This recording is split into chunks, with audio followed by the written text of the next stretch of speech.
Per i cattolici è la giornata in cui si commemora la Santa della Luce, per alcuni il giorno più corto dell'anno, per altri sigla l'inizio ufficiale del periodo natalizio. Oggi, 13 dicembre, si festeggia Santa Lucia.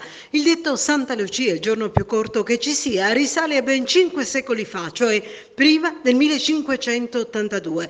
In quel periodo la sfassatura tra calendario civile e calendario solare faceva cadere il solstizio tra il 12 e il 13 dicembre, rendendo quindi questo giorno il più corto dell'anno.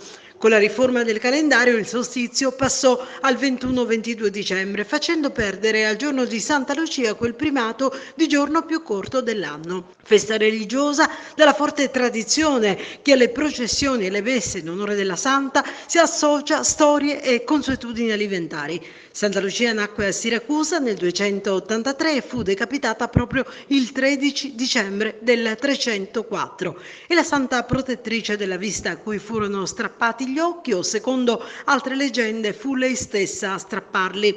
A Santa Lucia sono legate tradizioni gastronomiche locali che nascono da quanto si racconta. Si narra infatti che la santa si prodigò per fare approdare nell'isola una nave carica di grano, salvando così i siciliani dalla fame in un periodo di forte carestia. Quel grano venne distribuito al popolo che, affamato, immediatamente lo mise in pentola, facendolo bollire e aggiungendo solo un filo di olio. Nacque così la cucia, un piatto povero che oggi, 13 dicembre, si trova sulle tavole di tutti i siciliani.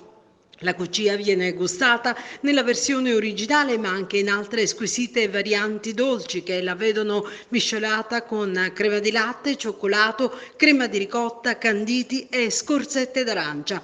La tradizione vuole che in questa giornata, per devozione alla Santa, non vengano consumati pane e pasta, dunque i farinacei sono sostituiti da legumi e riso.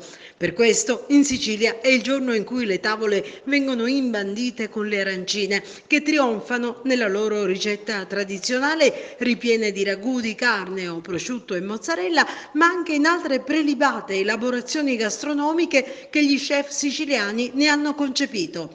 Ripiene di funghi, melanzane, salmone, spinaci, gamberi e pistacchio, e anche nella versione dolce con cioccolato, crema o ricotta sono una delizia per il palato.